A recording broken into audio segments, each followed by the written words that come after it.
Dia tengok di kaca belakang, ikuti. Sering baca, ikut. Dan 3 kali belok, ikutnya terus. Turun saya. Kenapa kau ikuti aku? Apa mau kau?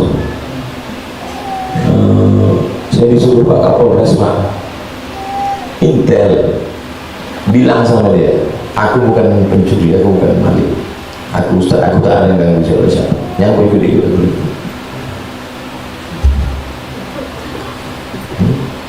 Artinya mau dilecehkan orang. Apakah sering berpindah tempat tinggal bisa menjadi bagian dari hijrah fisik? Hijrah diambil dari kata hajara. Hajara artinya meninggalkan. Jadi kalau kita meninggalkan, itu disebut dengan hajar. Meninggalkan orang, tak mau kita ngomong, tak mau cakap, itu disebut dengan hajar. Makanya dalam hadis, la yahillu li muslimin, tidak halal bagi seorang muslim ayyahjura, itu dikata hajar, meninggalkan saudaranya fauqa salati layalin, lebih dari 3 malam, tak boleh. Apakah kita sering berpindah tempat menjadi bagian dari hijrah? Hijrah itu bukan orang pindah tempat. Hijrah itu kata Nabi, al-muhajir, orang yang hijrah, man hajara ma nahallahu anhu, orang yang meninggalkan semua yang dilarang Allah, meninggalkan qamar, meninggalkan judi, meninggalkan zina, itu baru disebut dengan orang yang hijrah. Pindah-pindah terus dia, sana sini sini, tapi tetap mabuk, itu tidak hijrah, belum hijrah dia. Saya lahir di Silau Laut,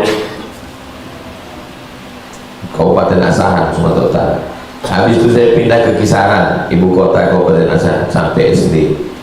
Habis itu saya pindah ke Medan sampai tamat Al-Wasbiyah. Habis itu pindah ke Deli Serdang, masuk pesantren Darul Arafah. Habis itu pindah ke Air Molek Negeri Hulu.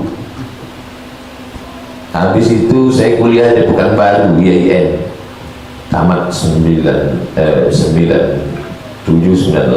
Habis itu ke Mesir, selesai 2002. Habis itu saya ke UKM Malaysia, tinggal di Selangor, Kajang. Habis itu saya Maroko. Habis itu dari Maroko sempat ikut tes UIN di Jakarta. Habis itu baru balik ke Pekanbaru, 11 kali pindah. Apakah saya orang yang hijrah? Hijrah secara tempat. Hijrah kata Nabi, man hajara ma nahallahu anhu, orang yang meninggalkan semua yang dilarang Allah Ta'ala. Ada orang yang tak pindah-pindah, dari sejak dia lahir mati pun di situ. Apakah dia tidak hijrah? Dia hijrah karena dia meninggalkan semua yang dilarang Allah Subhanahu wa Ta'ala. Hijrah spiritual. Kalau yang nampak-nampak ini namanya material, materi, bisa ditengok, bisa dipegang, bisa dirasa, itu namanya materi. Yang tidak bisa ditengok tapi dirasakan namanya spiritual. Spirit itu yang bersifat batin, yang tak nampak. Kalau bahasa Arabnya, yang nampak ini jasad, yang tak nampak itu roh. Apakah berpindah-pindah tempat termasuk bagian dari takdir?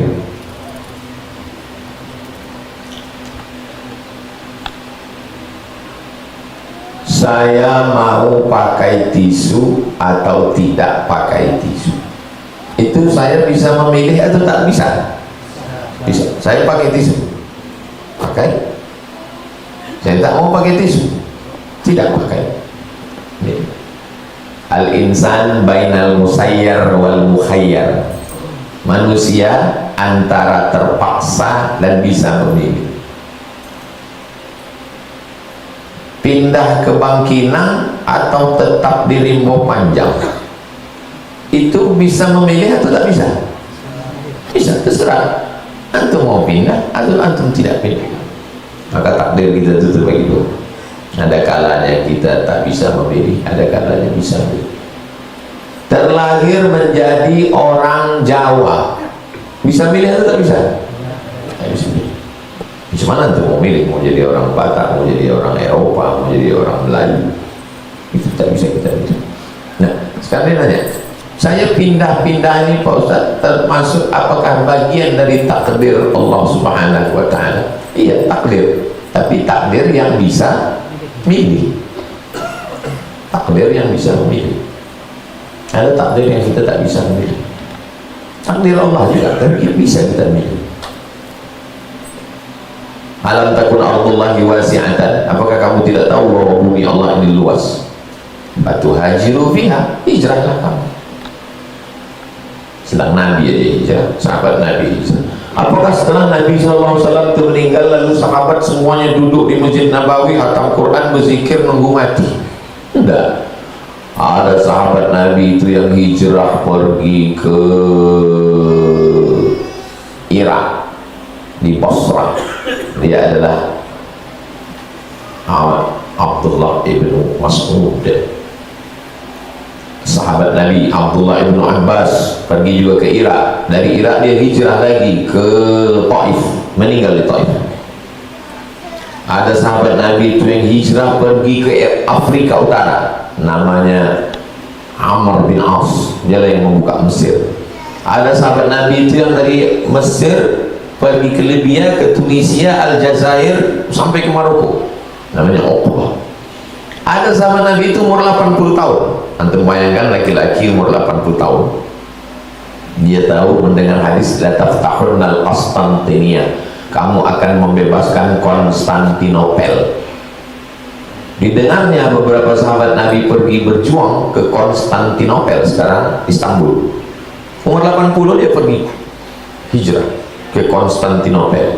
Makamnya di Istanbul, di bawah pohon kayu besar, namanya Abu Ayyub Al-Ansari.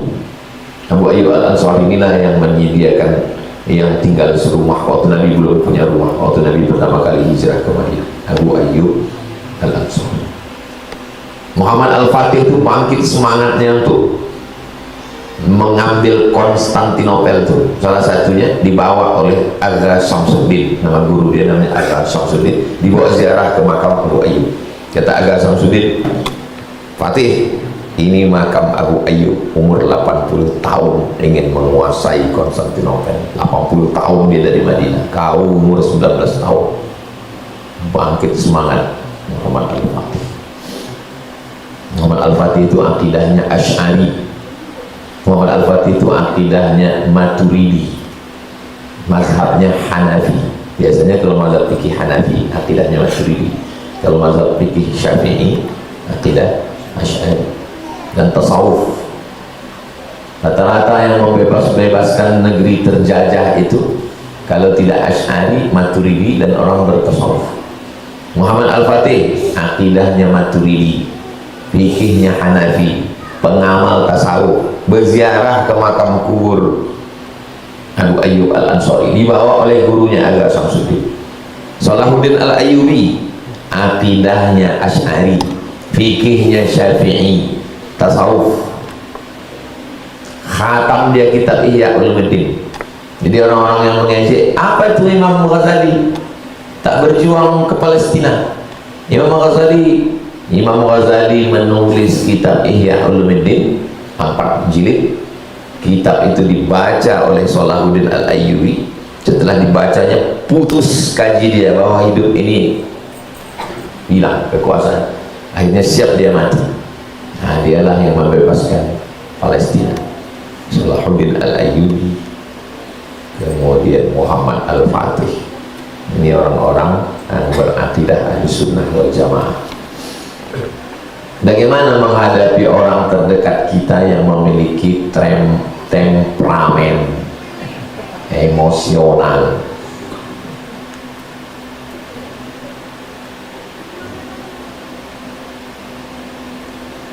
Dan bagaimana cara kita diberikan ketenangan untuk menghadapinya? orang-orang yang emosional, orang-orang temperamen itu sebetulnya pertama kita mesti pahami bahwa dia manusia, kita pun manusia. Dipahami dari ujung rambut ke ujung kakinya itu, bahwa di badannya itu ada bulu, ada rambut, ada tulang, ada otak, ada sumsum, ada. Pahami dulu, dia bukan robot, dia bukan Robocop, dia bukan Transformer, dia sama macam kita. Itu hakikatnya, bahwa dia pengamuk, dia pemarah, sama macam kita. Maka kita pun jangan takut sama dia. Kalau kita takut sama dia, kita shoot duluan. Orang temperamen, dia sebetulnya sama orang ini, dia tes dulu, tes water, ditesnya dulu. Kalau dia ngamuk sekali kita takut, dia ngamuk lagi.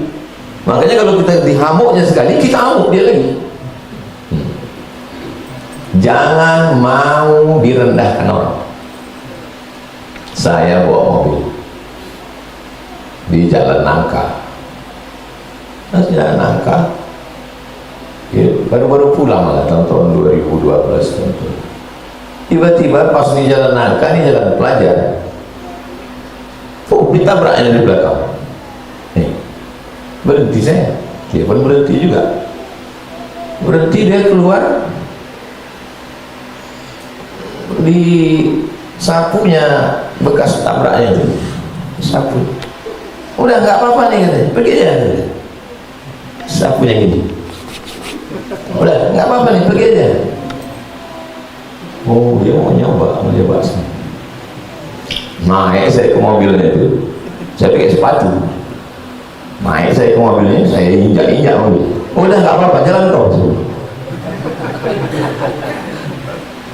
Terbodoh dia. Saya udah siap. Makanya di motor, di mobil, jangan sampai tak ada bersiaga sendiri. Motor lain itu mesti ada, karena kita menghadapi macam-macam orang. Saya udah siap. Habis itu dia pun pergi. Itu untuk mengajar dia, karena banyak orang kurang ajar. Ayah dia tak pernah ngajar dia, emak dia tak pernah ngajar dia, guru dia tak pernah. Kitalah yang dikirim Allah untuk ngajar dia. Saya yakin seumur hidup dia dapat pelajaran. Masa disapunya mobil susunya, tak mau sedih juga. Jalan Sukakarya, jalan mau. Saya tengok di kaca belakang, ikut. Saya baca, ikut. Dan 3 kali belok, ikutnya terus. Turun saya. Kenapa kau ikuti aku? Apa mau kau? Saya disuruh Pak Kapolres, Pak Intel bilang sama dia, aku bukan pencuri, aku bukan maling, aku ustaz, aku tak ada yang ganggu siapa-siapa, yang aku ikut.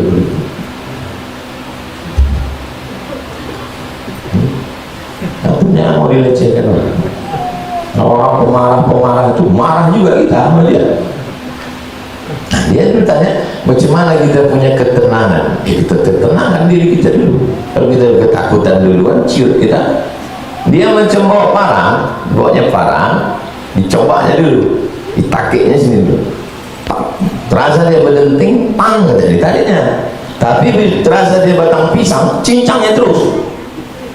Nah, adik kita perempuan, kakak kita perempuan, keponakan kita perempuan, dapat laki yang model temperamen gitu. Oh, jangan macam-macam. Mesti diajar dia. Dari santri-santri perempuan itu saya ajar. Yang kalau laki kalian macam-macam, panting aja. Banyak yang kurang ajar. Ayahnya tak pernah mengajar dia dulu, emaknya juga takut sama dia. Akhirnya dia jadi orang kurang ajar. Orang temperamen itu dia mesti diajar. At-takabbur lil mutakabbir sodaqoh, bukan hadis Nabi, ucapan Imam Syafi'i. Orang yang pemarah marah pula kita sama dia, baru tahu dia marah, baru dia tahu marah orang. Kadang tahu dia marah dia aja dia tahu, tak tahu dia marah kita. Apa amalan-amalan di hari Asyura, Tasu'ah, Tis'ah, 9? Nabi sampai ke kota Madinah Al-Munawwarah, tengok Nabi orang itu tak makan, tak minum. Kata Nabi, mahal, apa ini? Lalu kata mereka mengatakan, inilah hari yang paling baik. Pada hari ini awraqa fihi Fir'aun, najallahu fihi Musa wa awraqa fihi Fir'aun. Hari ini Allah menyelamatkan Nabi Musa dan ditenggelamkan Allah hari ini Fir'aun. Lalu kami berpuasa kepada Allah karena kami bersyukur atas selamatnya Musa alaihissalam. Ana ahaqqu bi Musa minkum, aku lebih berhak terhadap Musa daripada kamu, kata Nabi. Maka Nabi pun berpuasa. Wa amara bi siyamihi, dan Nabi menyuruh sahabat melaksanakan puasa. Wa shamahu, Nabi berpuasa dan menyuruh sahabat melaksanakan puasa. Tapi khaliful yahud, bedakan diri kamu dengan orang Yahudi.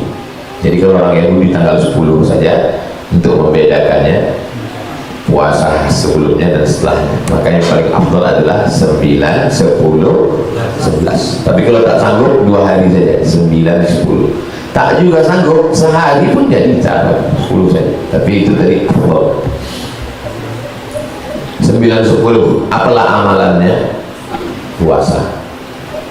Tak sanggup puasa, memperbanyak sholat-sholat sunnah, sholat duha, sholat isyraq, sholat awabin, sholat qabliyah, sholat ba'diyah. Memang sholat ba'diyah biasa, itu motivasi awal yang selama ini malas-malas. Ini garis startnya, starting pointnya dari situ. Tahajud, witir, sholat sunat hajat, sholat sunat putra, sholat sunat tasbih, memperbanyak baca Quran. Biasa baca Quran sedikit, baca Quran sejuz, 2 juz. Memperbanyak zikir, subhanallah walhamdulillah wa la ilaha illallah wallahu akbar, sholawat zikir, istighfar zikir, tasbih zikir, tahmid zikir, takbir zikir. Afdalu dzikri fa'lam annahu la ilaha illallah. Kalau kami baca Ratib Al-Haddad, Ratib Al-Aqtas, zikir juga itu. Imam Al-Haddad mengumpulkan ayat-ayat dan hadis-hadis, kumpulkan, disebut dengan Ratib Al-Haddad. Jadi kalau ada orang mengatakan jangan baca Ratib Al-Haddad, bid'ah, jangan baca Ratib Al-Aqtas, bid'ah. Pas dia balik dari umrah, tiba-tiba bawa buku kecil Al-Ahzab Al-Yaumiyah, bacaan doa harian, disusun oleh Al-Qahtani. Aku membaca Ratib Al-Haddad, kau bilang bid'ah. Ya, itu kau baca Qahtani, kenapa tak bid'ah? Ini tak bid'ah karena ini dari Saudi Arabia. Apa bedanya? Al-Qahtani mengambil ayat, hadis dikumpulkan, sama. Ada yang disusun oleh Imam Abdul Hasan Asy-Syadzili, Hizib Bahar.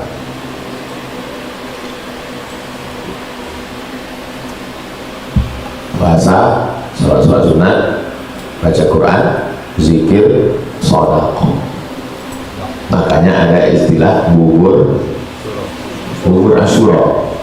Dulu di kampung Maji, saya di emak sepupu, kalau Asyura masak bubur pakai santan, ada kacang-kacang macam-macam. Kemarin saya di Kelantan, Terengganu, ada kue. Ustaz makan Ustaz, kue suwo. Apa suwo ini Pak? Dari Asyura, orang Melayu payah nyebut Asyura, suwo. Kalau kami pun di kampung bubur suwo. Cuma tempat kami bubur, saya bilang, di sini cuma Ustaz makan kue suwo.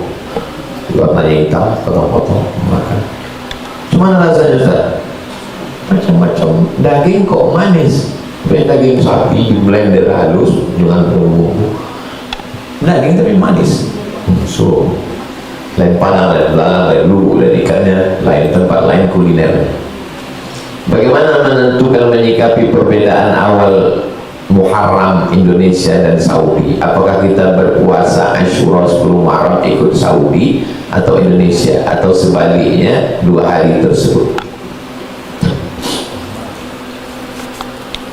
Abdullah bin Abbas berada di Madinah.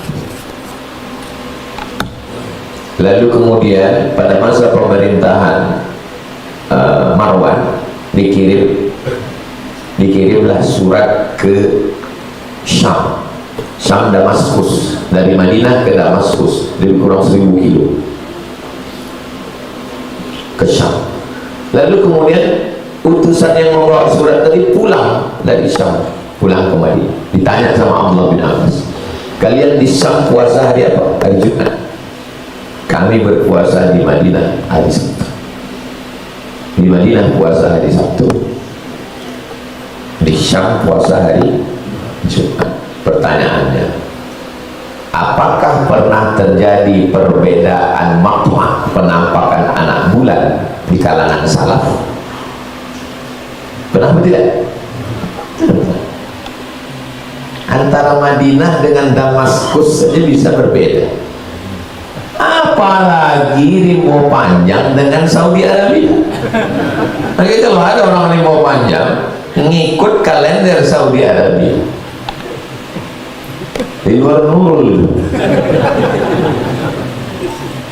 Kau puasanya kapan? Aku puasa hari, tapi rimbo panjang hari ini udah tanggal 11. Saya ikut Makkah. Sedangkan zaman Abdullah bin Abbas, sahabat Nabi salaf, pernah terjadi perbedaan antara Madinah dengan Syam. Iya, tapi kita mengikut Al-Quran dan Sunnah. Wah, keren bolong. Payah, tak nyambung itu udah. Paham tak paham? Ikutlah di mana negeri kita tinggal. Gimana kita tinggal ya ikut. Karena perbedaan penampakan anak bulan di setiap negeri tidak sama itu. Seandainya cukup satu aja, pastilah waktu itu khalifah mengumumkan ikutlah Syam saja, ati Allah wa ati Rasul wa ulil amri. Tapi buktinya Syam tidak bisa memaksakan Madinah, padahal sahabat-sahabat Nabi ada zaman itu. La darara wa la dirar, tidak boleh memudaratkan diri, tak boleh memudaratkan orang. Apakah hadis ini bermakna pada diri sendiri atau pada semua aspek kehidupan? Tidak boleh memudaratkan diri sendiri, tembakau. Memudaratkan orang lain, asapnya. Lebih bahaya yang merokok atau yang merokok pasif? Merokok pasif lebih bahaya. La darara wa la dirar. Semua yang memudaratkan diri sendiri, memudaratkan orang lain. Apakah ini hanya personal atau keputusan negara? Keputusan negara, keputusan perusahaan, korporat. Perusahaan mengurus izin, lalu kemudian dapat izin memotong hutan Riau 100.000 hektar. Di bawah tanah Riau ini ada batang-batang kayu tualang yang sudah kena air selama ribuan tahun, akhirnya jadi tepung. Itu maka tanahnya kalau digali hitam. Kalau musim panas, panasnya minta ampun. Kalau musim hujan, beceknya minta ampun. Itu yang hitam-hitam itu namanya gambut. Gambut terluas di dunia ini di Riau, 700.000 hektar di Kabupaten Bengkalis Siak.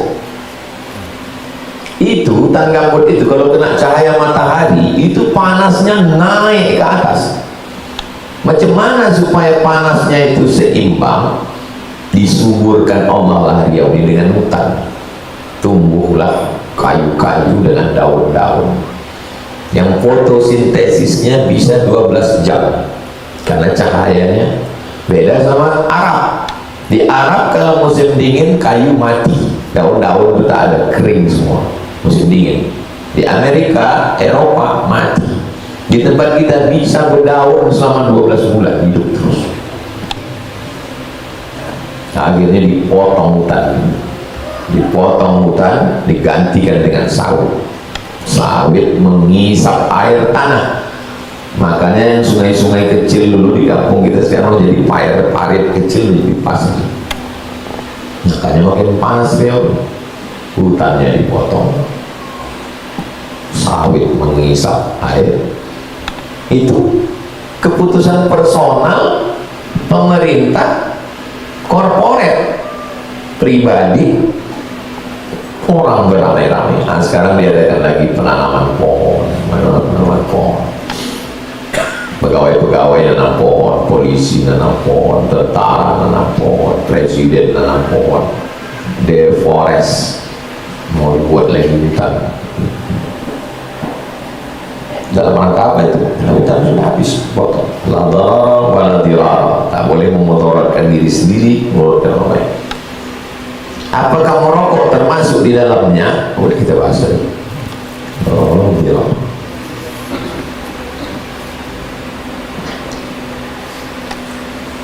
Ada saudara saya punya halaqah zikir, tapi mereka selalu minta nasihat dari orang yang dirasuki, konon katanya qarin, yang dulunya dia seorang kiai.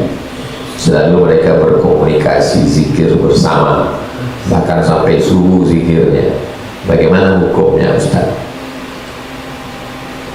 Saya jangankan sama jin, sama orang aja saya tak percaya.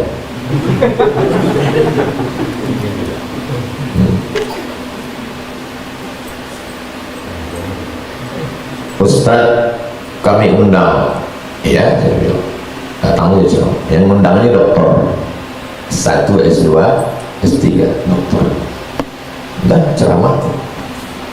Habis ceramah agak-agak sebulan 2 bulan, datang sepupu saya, kau udah pakai bandrol buat ceramah sekarang ya, buat malu keluarga. Pakai bandrol. Aku tidak pernah minta tiket eksekutif, tak pernah minta hotel bintang 5, dan aku kalau pergi ceramah nggak tahu mau kemana aja. Ini hari Kamis, besok mau ke Bangka Belitung, tak tahu saya apakah yang ngundang bupati gubernur, tak tahu. Sampai sana nanti baru saya tahu. Tak, saya urus jadwal ini. Ini buktinya kau udah mengutip-utip duit dari orang. Berapa korbannya? 3. 1 Tirtanadi, PDAM Tirtanadi, panggil orang Tirtanadi. 1 lagi ibu-ibu wanita karir Majelis Taklim, panggil sini. 1 lagi Masjid Titik Kuning. Saya tanya, berapa kalian Masjid Titik Kuning diambilnya? 30 juta. Ibu-ibu dari wanita karir 30. Bapak dari Tirtanadi 60. Saya tak ada begitu Pak. Udah itu Pak Ustaz, kami ikhlas lillahi ta'ala. Rupanya saya sudah dijual sama dokter. Jualnya saya. Ini duit Bapak Titik Kuning, ini duit Bapak ibu-ibu wanita karir, ini duit Tirtanadi. Balikkan balik ke kantor, balikkan ke masjid, balik, bilang ini pungli, kita tidak ada model itu. Kemudian ada besi tiang lampu di hotel, pegang besi itu. Di dokter itu di sini. Aku masih dikasih Allah sadar lagi, masih disadarkan Allah. Kalau tidak, udah pecah kepala kau dulu, lari dia. Dokter tuh, saya manusia aja saya tak percaya. Bisa pula percaya sama jin. Percaya sama jin. Saya waktu pengajian dulu, saya bawa emak saya. Setiap pengajian saya bawa. Pertama pengajian tuh waktu ramai, setelah balik ke rumah, 1 saya ditanya, ada yang kutanya sama kau, apa Mak? Kau ada berkawan sama jin? Tidak. Dia takut saya berkawan sama jin lalu mengamalkan zikir sehingga ramai jamaah. Kusumpahkan kau, aku tak mau kau berkawan sama jin. Kenapa begitu Mak? Karena aku dulu dikasih tahu ayahku bilang kau jangan sama jin. Ayahku dikasih tahu sama Syekh Abdul Rahman. Syekh Abdul Rahman ngasih tahu atuk saya ngasih tahu emak saya ngasih tahu saya ngasih tahu anak-anak saya dan jamaah, jangan berkawan sama jin. Jangan berkawan sama jin. Datang jamaah ke rumah, menunjukkan foto. Ustaz, ini foto emas batangan sebesar ini di atas TV. 2 hari emas itu di atas TV, tak saya senggol, tak saya ambil, hilang. Habis itu ini satu lagi fotonya Pak Ustaz, kunci emas gitu. Tak saya ambil, tak saya pegang, hilang. Saya tanya, jawab jujur ya, iya. Ada ayah kau, atuk kau, unyang kau dulu yang dukun? Ada Pak Ustaz, atuk saya dukun. Jin dia itu datang mau menawari, kalau kau ambil ini kau berkawan sama dia. Kenapa tak kau ambil? Saya takut musyrik Pak Ustaz. Akhirnya nanti saya minta-minta sama dia. Datang nanti dia mengasih tahu kalian zikir, nanti kau jadi kebal, kau nanti kalian jadi ketergantungan sama dia. Akhirnya mau minta sama dia, rusak tauhid kepada Allah Subhanahu wa ta'ala. Ada mursyid di Malaysia namanya Syekh Jahid, mursyid tarekat Naqsabandiyah. Nanti cari Syekh Jahid, Syekh Dr. Jahid. Dia bercerita bahwa ada orang merantau ke Kuala Lumpur, lalu kemudian susah tiba-tiba mimpi, bukalah warung roti canai dengan teh tarik. Roti canai, teh tarik, zikirnya ini zikir sampai warung roti canai tadi. Akhirnya maju ramai sampai duit berjuta-juta ringgit, kaya. Habis itu kata jin tadi, pergi kau ke sana, sampai ke masjid, tengok di tiangnya ada nasab kau keturunan wali-wali. Pergi dia ke masjid itu, di masjid ditengoknya nasab, ada nama atuk-atuknya di situ. Wah, aku keturunan wali. Nah, pulang dia, kau amalkan ini, nanti siapa yang sakit sehat, diamalkan. Datang orang, bacakan ayat, sehat. Sapu sedikit, sehat. Lama-lama dia tak sembahyang lagi. Tak sembahyang. Ditanya sama Syekh Jahid, kau kenapa tak sembahyang? Karena sembahyang pahalanya satu, kalau mengobati orang pahalanya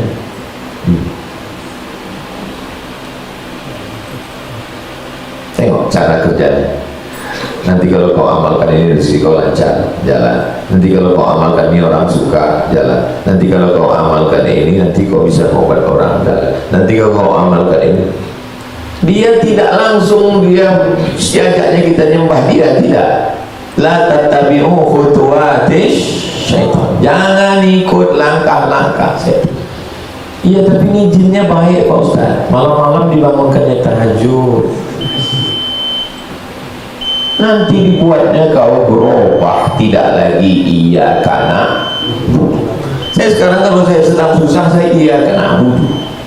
Tapi kalau berkawan dengan ini, nanti lama-lama iya karena budunya tidak lagi ke Allah, tapi udah ke jin. Saya sampaikan kepada keluarga, kepada jemaah semua, baik yang langsung maupun yang online maupun yang rekaman, jangan berkawan sama jin, jadi sesatkan. Berkawan dengan jin itu 3 kemungkinan. 1, kita yang berkuasa, jin itu bisa kita suruh-suruh. Ya ayyuhal mala'u, wahai bala tentaraku, ayyukum ya'tini bi'arsyiha qabla an ya'tuni muslimin. Siapa yang bisa membawa singgasana Balqis ke sini sebelum Balqis sampai? Qala ifritun minal jin. Jin Ifrit berkata, ana atika bihi qabla an taquma min maqamik. Sebelum kau tegak, kursi Balqis sudah bisa dibawa sini. Kalau antum, iman antum setinggi Nabi Sulaiman, oke. Bisa tuh suruh-suruh jin Ifrit itu. Pertama, Iman antum macam Nabi Sulaiman, bisa antum suruh-suruh jadi begitu, bisa antum sifat-sifatkan jadi begitu. Silakanlah berkawan sama jin. Yang kedua, antum jadi budak jin, jadi budak setan, dapat koper pil, hilang, jadi budak setan. Hilangkan ini, hilangkan orang ini. Yang tiga ini yang gak jelas, entah siapa yang bos, siapa yang anak buah. Ada dukun, kata jin ini, kau ambil Quran, belah dua, Quran dibelah dua, potong, belah, jadikan terompah di toilet. Kau belah dua, jadikan terompah, diikat jadi terompah di toilet. Keluar dari toilet itu, datang orang sakit sehat, datang orang lumpuh, ya. Jadi dukun besar, dipakainya sorban besar, disangka orang dia mursyid. Sampai akhirnya jin itu minta, kau tulis ayat Al-Fatihah, maaf cakap, pakai darah haid. Tulisnya pakai darah haid, yang darah perempuan. Makin hebat. Terakhir permintaan jin, aku minta nyawa anak. Di situ mulai digoncang anak. Jadi lawannya, anaknya mati, dia hampir mati. Tobat. Setelah tobat dia pun menceritakan tentang kejahatan. Ya, kawan sama jin. Kawan sama orang ahli kita tak betul.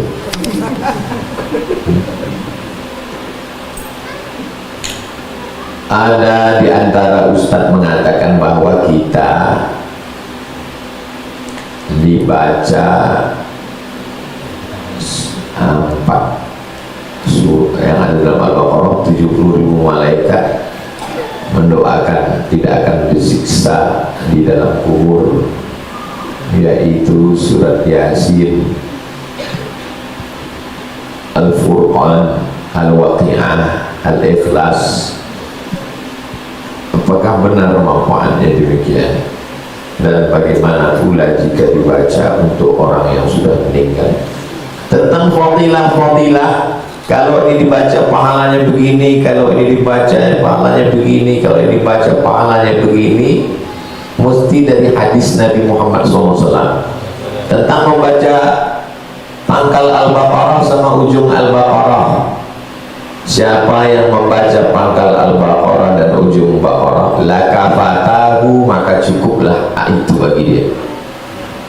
Siapa yang membaca Qul a'udzu falaq dengan Qul a'udzu binnas 11 ayat, maka dibukakan 11 simpul-simpul tali sihir. Siapa yang baca ayat kursi subuh, dibaca sampai zuhur, dibaca sampai asar, dibaca asar, dijaga sampai maghrib, dibaca maghrib, dijaga sampai isya, dibaca isya, sebelum tidur malam dijaga sampai subuh. Itu semuanya hadis sahih. Tentang membaca surat Yasin, man qara'a Yasin fi lailatin, siapa yang baca surat Yasin pada suatu malam, asbaha maghfuran lah, subuhnya dia sudah diampunkan Allah SWT. Tentang baca Qul huwallah, Qatadah bin Nu'man, hadisnya dalam Musnad Ahmad bin Hanbal. Qatadah bin Nu'man dari mulai maghrib, isya sampai subuh baca Al-Fatihah, Qul huwallah. Kata Nabi, inna la ta'dilu sulusal Quran, itu sama dengan sepertiga Al-Quran. Kaedahnya, keutamaan surat, keutamaan zikir mesti ada dalil dari hadis Nabi Muhammad SAW. Itu model yang pertama. Yang kedua namanya mujarrab. Apa namanya? Mujarrab. Mujarrab itu diambil dari kata jarraba yujarribu. Mujarrab artinya pernah dicoba. Makanya jadi bahasanya. Kau baca ini ya, ini mujarrab ini. Mujarrab artinya pernah dicoba. Ulama dapat ilham. Entah dia sudah berzikir dapat ilham, lalu dicobanya. Kemudian manjur dicobanya. Idza sama'un syaqqat wa azinat li rabbiha wa huqqat wa idzal ardu muddat wa alqat ma fiha wa takhallat. Idza sama'un syaqqat, ketika langit terbelah. wa azinat li rabbiha wa huqqat. Dia minta izin kepada Allah SWT dan terwujud. Wa idzal ardu muddat, ketika langit, ketika ardu bumi muddat, wa alqat ma fiha wa takhallat, mengeluarkan segala isinya. Ayat itu bercerita tentang langit dan bumi, dibacakan kepada perempuan yang hamil supaya mudah dia melahirkan anaknya, supaya tak perlu dia operasi sesar.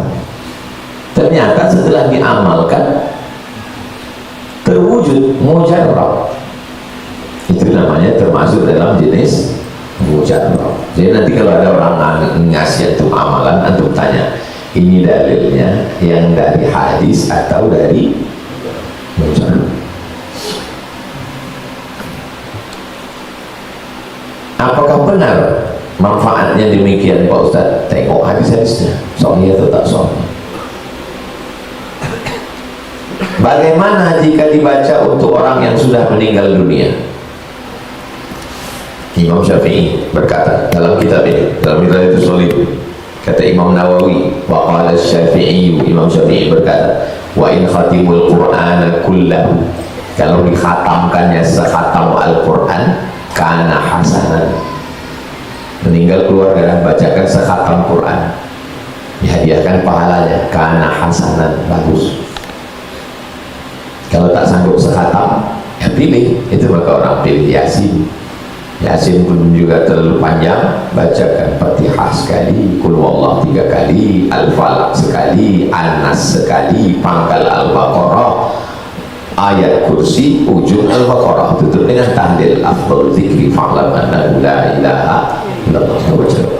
Ya Allah, sampaikanlah pahala bacaan yang sudah kami baca, Al-Fatihah, Al-Falaq, An-Nas, pangkal Al-Baqarah, ayat kursi, ujung Al-Baqarah, dan tahlil kami kepada almarhum almarhumah.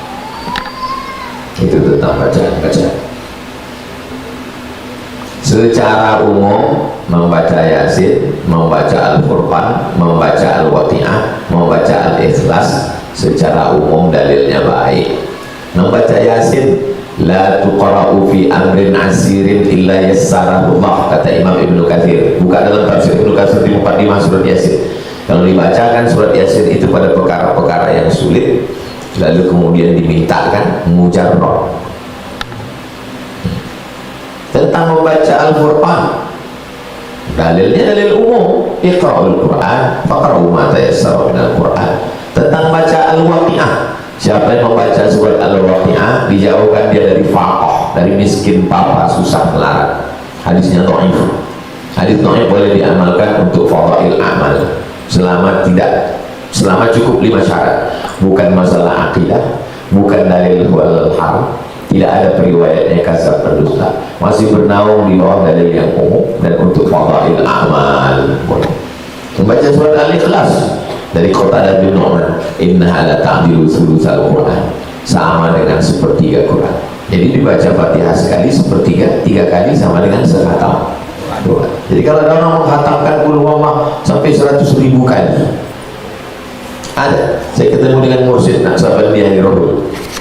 Ada orang akan kutanya ke Ustaz, amalan aku apa tu Filipah, aku membacakan khatam Qul Huwallah, khatamnya berapa kali? 100.000 kali, 1 kali khatam. Lama saya termenung. Apa yang saya menungkan? Saya sudah lama tahu, kita sudah lama ngaji hadisnya, dia sudah mengamalkannya. Mana dalilnya membaca 100.000 kali? Itulah Qatadah bin Nu'man baca Al-Fatihah tak putus dari Isya sampai ke subuh, itu berapa ratus ribu kali itu. Cuman karena payah ulama mau bilangnya begitu, bilangnya 100.000 kali. Jadi kalau ada orang ngajarkan zikir 1.000 kali, 2.000 kali, 3.000 kali, angka itu untuk tadrib, untuk latihan. Makanya Abu Hurairah sebelum tidur malam, Al-Mu'aqdah, disimpulnya 1.000 simpul, diambilnya tali buat 1.000 simpul. Nah, sebelum tidur malam 1.000 simpul. Di Makkah ada jual tasbih 1.000 anak batu buat. Tak salah kalau itu model berzikir beribu-ribu, baik. Alhasil akhirnya Al-Fatihah. A'udzubillahi minasyaitonir rajim. Bismillahirrahmanirrahim. Alhamdulillahi rabbil alamin. Arrahmanir rahim. Maliki yaumiddin. Iyyaka na'budu wa iyyaka nasta'in. Shiratal mustaqim. Shiratal ladzina an'amta 'alaihim ghairil maghdubi 'alaihim waladdallin. Amin. Allahumma shalli 'ala sayyidina Muhammad wa 'ala ali sayyidina Muhammad. Ya Rabbi bil Mustafa balligh maqasidana waghfir lana ma madha ya wasi'al karam. Barik lana fi umurina, berikan umur kami berkah. Mata'na bituli umurina, jadikan umur kami ini sebagai nikmat. Allahumma ja'al hayata ziyadatan lana fi kulli khair, jadikan umur kami ini sebagai tambahan amal saleh. Wa ja'al mauta rahatan lana min kulli syarr, jadikan kematian kami istirahat dari dosa-dosa. Rabbana hab lana minas shalihin, jadikan anak kami anak-anak yang saleh dan salihah. Wajma'na ma'al habibil Mustafa fi jannatikal ula, satukan kami di surga bersama Nabi Muhammad sallallahu alaihi wasallam. Rabbana atina fid dunya hasanah wa fil akhirati hasanah wa qina adzaban nar. Wassallallahu ala sayyidina Muhammad wa ala alihi wasallam. Walhamdulillahi rabbil alamin. Taqabbalallahu minkum minna wa minkum taqabbal ya karim. Usolli sunnatal isyraq raka'ataini lillahi ta'ala. Assalamualaikum warahmatullahi wabarakatuh.